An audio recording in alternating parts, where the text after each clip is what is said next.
bien salut tout le monde, je me suis retrouvé pour une nouvelle vidéo. Aujourd'hui dans cette vidéo on va parler donc du Python royal, Python Regius ou Python boule, tout ce que vous avez envie. On va parler donc de ce fameux serpent.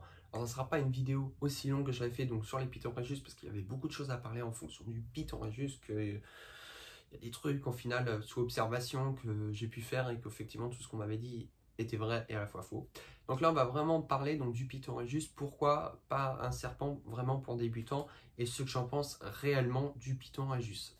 Ontario, alors déjà il faut savoir que le Python Regius est un serpent énormément adopté en captivité, donc en Ontario. Il y en a énormément qui ont des Python Regius. Bon. C'est un serpent hyper commun, comme la Panthorophyse, comme le boa, c'est énormément présent dans les familles. Pourquoi qu'il est énormément présent? Déjà, qui est assez cool, qui ne mord pas, qu'on n'entend pas. Qu'on n'entend pas, c'est dans le sens que, je veux dire, il ne vous dérange pas, je veux dire, il n'a pas un comportement hyper chiant, qui sert pratiquement pas et qui est nocturne. Donc c'est assez pâteux, c'est assez tranquille, c'est assez cool pour les manipulations, voilà. Le petit quick qu'on a dedans, c'est l'alimentation. Et généralement on vend ça pour des débutants et c'est vrai que généralement c'est pas la chose la plus simple. Alors moi je vais vous dire réellement ce que j'en pense du Python Regius. Ok, c'est super bien, c'est super beau, on peut se faire des chouettes mutations, ça il n'y a pas de problème, je suis d'accord là-dessus. Par contre c'est niveau alimentation, franchement c'est complètement con. Ça dépend des spécimens. Hein, d'accord, j'en ai eu différents Regius en 5 ans, j'en ai eu d'autres. Et il y en a qui vont très bien manger, d'autres qui vont complètement sauter des repas qu'on ne sait pas pourquoi d'ailleurs. Le jour que ça sera visé, ça aussi, c'est pas très bien visé encore. Hein. Encore de l'apprentissage. Là. Tu t'es mordu toi-même. Allez, non, c'est là.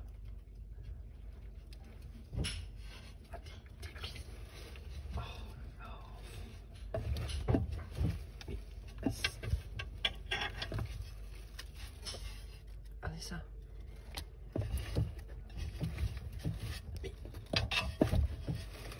Bon.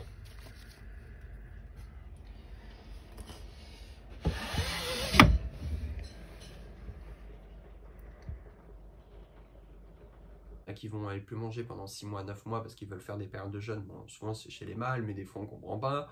Après, il y en a qui s'acceptent vraiment pas du décongelé, du fraîchement tué, donc il faut les nourrir aux morts, il faut les nourrir aux vivants.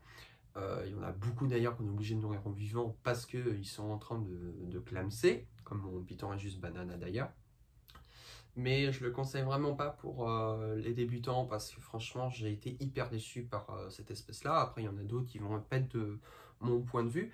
Je dis pas que c'est tous les Python Regius, hein, qu'on soit bien d'accord. C'est une partie des Regius qui sont chiants. Alors, il suffit que vous tombez sur le mauvais Regius pour commencer, c'est mort, vous avez déjà votre idée en tête. Donc là je vais aller quand même vous sortir donc un Python Regius classique, 3 ans à 3 ans et demi, donc on va aller la sortir. C'est une femelle Python Regius classique que vous connaissez très bien d'ailleurs, parce que ça c'est chiant que les gemmes hydroalcooliques, ça en fout partout. Alors oui, avant toute manipulation, je sais que je me répète beaucoup, mais je suis obligé de le faire au cas où pour les nouveaux et pour ceux qui me disent « t'as oublié ». Mettez du gel hydroalcoolique, ça évite que vous transmettez des bactéries, que eux ils vous en transmettent, parce que sérieusement c'est porteur de bactéries comme nous. Et puis bon, en ce moment avec le Covid, voilà. Donc je vais aller la sortir, pas besoin d'aller au crochet, c'est des Regius, c'est assez cool. Et les Regius, en fait, c'est assez compliqué sur plusieurs points au niveau nourrissage. Déjà, quand souvent, en fait, que ce soit des éleveurs ou des boutiques professionnels ou tout ça, ils ont souvent tendance, en fait, à les démarrer au rosé ou au blanchon. Et il faut savoir que la souris est beaucoup plus appétissante au niveau de l'odeur, mais c'est pas assez nourrissant. Et en fait, le problème qu'on a avec les Regius, moi, pour mon cas, c'est vrai que ça s'est passé énormément de fois, et d'autres amis que j'ai pu aider, parce que quand j'ai trouvé cette technique-là, c'était que... je vais aller quand même la prévenir. C'était, si vous voulez, que au moment qu'ils atteignent une certaine taille, un certain point, un certain tonus musculaire, une certaine corpulence, et à un moment il faut passer au rat. Et le problème, ils refusent de passer au rat. Et on a un problème, passer de la souris au rat, ils ne veulent pas. Et on a la technique de mettre le rat devant, la souris derrière, ou ouvrir un peu le rat, je sais que c'est un peu dégueulasse. Il y a plein de techniques, mais des fois c'est vraiment galère pour les changer, et des fois on n'arrive vraiment pas du tout, et puis On passe, par exemple, moi j'ai mon Python Radius Spider qui ne mange pas de rats, il mange que des souris adultes. Il n'a jamais voulu. Et bah, regardez, il a 5 ans et demi, vous avez vu son poids, vous avez... Je mets tout de suite en boule, j'ai pas eu le temps de vous la montrer, mais voilà. Donc ça c'est du Python Radius classique, on retrouve donc mutation donc naturelle, que beaucoup appellent comme ça. Et voilà.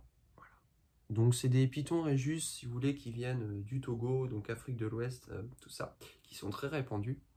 Et franchement, c'est des super beaux serpents. Alors, vous pouvez voir qu'elle a quand même un bon corps déjà. Elle mange des rats de 50 à 90 grammes. Elle donne des rats de 90 à 120. Elle mange très bien. Alors, elle a accepté parfaitement donc du décongelé depuis le départ, depuis tout petite, et même changé d'alimentation. Vous pouvez voir sa petite tête. Vous pouvez voir d'ailleurs les fossettes.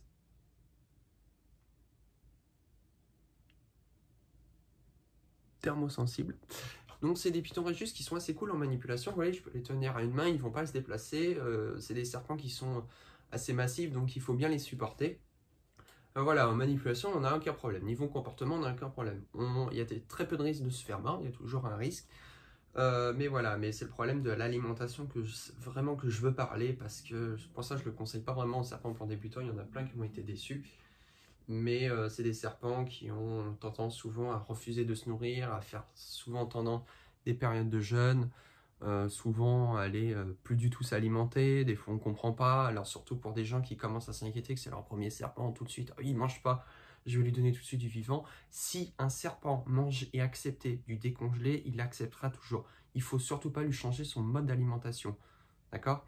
Il faut absolument jamais redonner à un serpent qui mangeait très bien du décongelé. Elle est là. Voilà, un peu. Vous pouvez voir. Donc c'est une femelle. Alors, voilà. Voilà. C'est des super beaux serpents, hein, par contre. Hein. Donc j'ai différentes mutations. J'ai du spider, j'ai du banana, j'ai du nourrissage. C'est que c'est des serpents qui ont tendance à devenir obèses. Et elle, je la nourrissais un peu plus, et puis j'ai vu qu'elle devenait bouboule, alors je me suis dit, on calme un peu le jeu. Elle se nourrit 2 fois dans le mois, mais avec des bons rats, donc ça va. Mais voilà, pour parler vraiment de l'alimentation des Radius, c'est pas un serpent vraiment pour débutants, en tout cas de mon point de vue, parce qu'il y a plein d'autres espèces qui sont faciles à démarrer, qui sont faciles de maintien, qui sont faciles en manipulation, qui ont des comportements super cool. Il y a plein de noms. Moi, franchement, je vous conseille plus de démarrer avec de la Pantherophis guttatus, de la Lampropeltis, du Boedon fliginosus, du boa, que du Python Radius. Ok, c'est super bien au moins d'en avoir au moins un seul dans son élevage. Bon, moi j'en ai 4. J'ai ma grosse mémère qui est là-haut. J'ai mon banana, j'ai celle que vous avez vue, et mon spider. Voilà. Mais sinon, c'est des individus, les Python Radius, qui sont assez compliqués. C'est un peu emmerdant. Donc voilà, je voulais vous faire une vidéo du moins sur mon appréciation sur le Python Radius. Mais j'ai été déçu en fait, si vous voulez. Là, j'en ai quand même 4. Les 4 d'ailleurs, ils sont pucés, ils doivent être déclarés à l'IFAP, donc voilà, ils sont tous pucés, donc j'ai pas de problème. Mais voilà, par ça, c'est des serpents assez cool, assez pâteux, assez tranquilles en comportement. D'ailleurs, qu'on ne voit pas beaucoup se déplacer, ça reste souvent caché. C'est pas le serpent le plus voilà, le plus actif, mais je trouve que c'est un serpent quand même assez cool à observer. Mais bon, vous n'allez pas voir grand chose non plus. Voilà, donc j'espère que la vidéo t'aura plu. Si la vidéo t'aura plu, tu peux toujours laisser un petit pouce bleu, c'est la seule façon de me soutenir. Et moi je te dis à la fois prochaine. Allez, salut!